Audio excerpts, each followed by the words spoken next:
Namaskar. On est en train de finir une année, l'année 2020, qui a été une année très difficile avec la pandémie que l'on a connue. Et puis on s'approche maintenant, on est vraiment tout près de la nouvelle année, de l'année 2021. C'est toujours un moment spécial, un moment approprié pour faire une petite rétrospective sur ce qui s'est passé, essayer de trouver du sens à ce qui nous est arrivé. Et effectivement, 2021 a été une année où on s'est retrouvés un peu tous confinés, obligés de voir les choses différemment. Et évidemment, en tant que Dada, en tant qu'un homme spirituel, je pense que le message était clair, que on doit aller plus à l'intérieur de nous. Voilà, que c'est un message de cet univers pour nous dire que il est temps de freiner un peu cette course en avant et puis de rentrer à l'intérieur et de chercher notre bonheur différemment. Et donc 2021 arrive et le début d'une année, c'est pour les bonnes résolutions. Et les bonnes résolutions, lourd de ce bagage de sagesse que l'on a gagné en 2020, je propose, je conseille, j'encourage que tous, individuellement, et la collectivité en général, s'interrogent sur le but de l'existence. S'interrogent sur des choses fondamentales. Je crois que l'humanité est arrivée à un point où elle a une connaissance et un contrôle phénoménal du monde extérieur.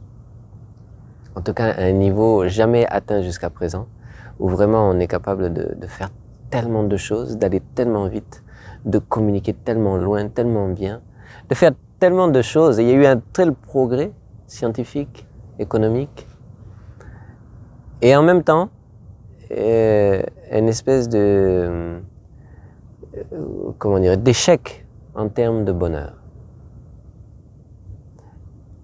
Et pour moi, c'est très clair. Hein. C'est très clair que le problème principal, c'est que on ne prend pas le temps de souffler. Dans cette course effrénée vers le monde extérieur, on ne prend pas le temps de souffler, de fermer les yeux, d'arrêter un peu la course et de comprendre quelles sont nos motivations fondamentales. J'ai suivi un documentaire très récemment sur cette grande personnalité qui est Elon Musk, qui est un scientifique de génie, qui est vraiment un homme qui réussit quoi. En tout cas comme on l'entend dans cette société, c'est-à-dire qui est capable de gérer tellement d'entreprises et qui a du succès dans tout ce qu'il fait. En plus, il a une grande famille. C'est vraiment un grand homme avec de grandes capacités. Et donc dans son commentaire, il disait que dans sa vision du futur, il pense que si on arrive à voyager dans l'espace, si on peut faire des voyages interstellaires, c'est une perspective d'avenir qui est un peu positive par rapport à se dire qu'on est simplement cette terre sur laquelle on puisse s'amuser ou qui puisse seul être notre terrain de jeu.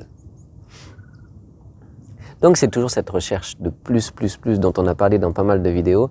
Et voilà que maintenant l'idée de Monsieur Elon, c'est que si on peut se déplacer dans d'autres planètes, peut-être qu'on va étancher notre soif, notre avidité d'expérience.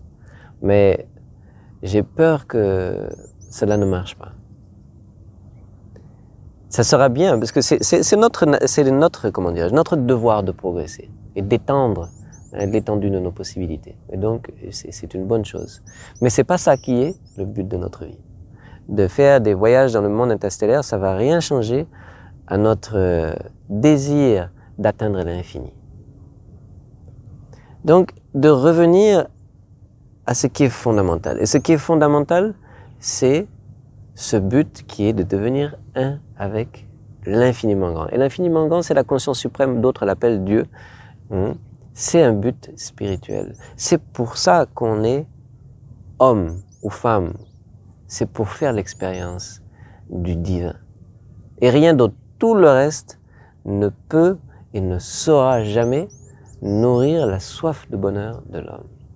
C'est pourquoi dans cette course qui est normal, qui est une bonne chose dans cette course du progrès, de l'avancement, il ne faudrait pas oublier de prendre des pauses, de respirer, fermer les yeux et essayer de comprendre qui je suis. Au fond de moi-même, j'ai appris tellement de choses dans le monde extérieur, je connais tellement de choses du monde extérieur, mais qui suis-je? Je ne suis pas ce corps ne fait que changer, je ne suis pas ces pensées aussi sont changeantes. Qui suis-je? Donc ne serait-ce que de fermer les yeux, de calmer un peu le mental et essayer de reprendre conscience.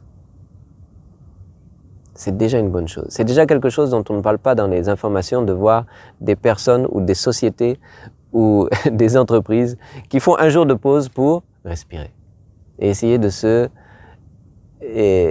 rappeler, déjà de comprendre quelles sont leurs motivations profondes, quel est leur but ultime et de revenir un peu à des choses fondamentales, à des valeurs fondamentales. Dans le yoga, on a la chance parce que on nous a donné un système extrêmement détaillé, extrêmement scientifique, en tout cas logique, pour arriver justement petit à petit à remonter jusqu'à la source de notre identité. On appelle ça Astanga Yoga. C'est-à-dire il y a 8 membres, il y a 8 marches.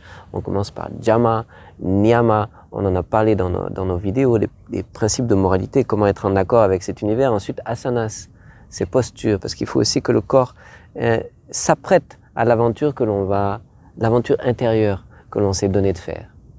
Ensuite, pratyahara, comment est-ce qu'on se recueille du monde extérieur? Comment est-ce qu'on arrive à couper les portes de nos sens pour effectivement entamer ce chemin vers l'intérieur? Pranayam, le contrôle du souffle.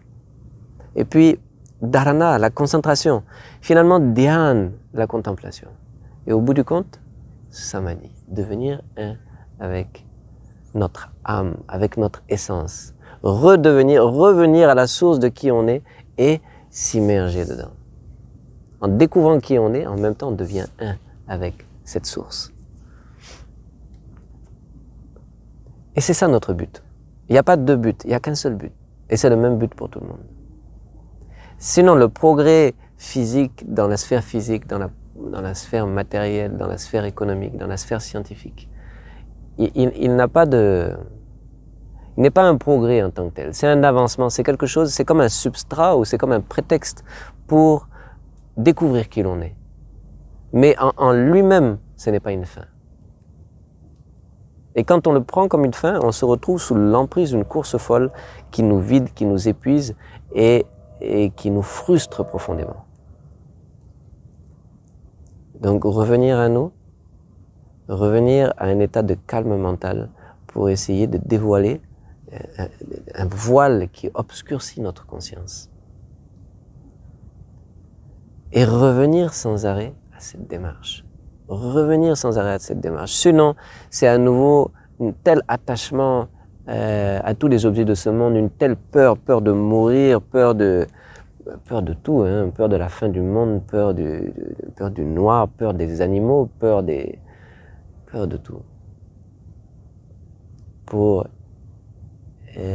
sortir de cette illusion qu'on appelle Maya en sanskrit, c'est-à-dire cette illusion de croire que le bonheur peut nous donner, que le monde extérieur peut nous donner le genre de bonheur que l'on recherche.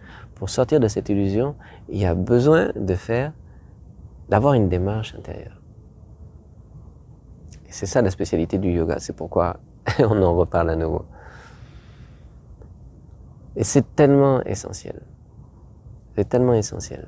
Donc, dans cette année 2021 qui vient, s'il y a une chose que vous ne devez pas laisser de côté, s'il y a une chose que vous ne devez pas procrastiner, c'est cette capacité ou ce temps que vous allez vous donner pour rentrer en vous-même et reprendre contact avec ce qui est fondamental dans la vie. Et à chaque fois que, à nouveau, vous allez être tellement, comment dirais-je, roulé, lancé dans dans tout ce drame, dans tout ce théâtre, dans tous ces va-et-vient que sont les problèmes familiaux, les problèmes de travail, les problèmes écologiques, les problèmes scientifiques, essayez de revenir, de faire des pauses et de revenir au sens profond de la vie. Ce n'est pas... Pourquoi est-ce que ces choses nous inquiètent tellement et ont telle emprise sur nous? C'est parce qu'on les prend comme des fins en soi. Mais non, ce corps va mourir. La famille aussi va disparaître, quoi qu'on en fasse. Cette terre aussi va disparaître, quoi qu'on en fasse. Il n'y a rien à faire, ça va disparaître. Donc si c'est ça votre refuge, si c'est ça votre but ultime, ah, vous avez raison d'être inquiet parce que ça ne va pas bien finir. Mais il y a autre chose. Tout ceci, c'est un prétexte, c'est le comment dirais-je, le bac à sable qu'on donne au jardin, aux enfants pour qu'ils puissent s'amuser, pour qu'ils puissent faire l'expérience de qui ils sont, de leurs bras, de leurs jambes, de leur cœur, de leur souffle. C'est un bac à sable seulement. C'est un terrain de jeu pour les jardins d'enfants. Et ça, ce monde. Donc c'est notre tâche, oui, de faire ce qu'on peut, de le faire du mieux que nous pouvons. Mais ne soyons pas dominés par nos actions, comme dirait Krishna dans le Bhagavad Gita. On est obligé d'agir. Et on doit agir dans le bon sens, dans le sens du progrès, dans le sens de l'avancement. Mais ne soyons pas dominés par ces actions. Soyons dominés par notre conscience et notre réalisation de qui je suis. C'est qui agit. Qui suis-je? Donc, on n'a qu'à freiner un peu, tous ensemble, pour commencer cette année 2021. Le 2020 nous a déjà bien freinés. Freinons tous ensemble, prenons une grande respiration et prenons quelques secondes pour venir faire la découverte de notre monde intérieur, de ce que l'on est vraiment, de qui l'on est vraiment. Et vous allez voir que ces quelques secondes-là vont changer la nature de vos actions, vont changer votre mode opératoire. Bon, donc, très bonne année 2021 et on se retrouve, je l'espère, encore et encore pour une transformation fantastique et merveilleuse de nous autres et de la société. Namaskar.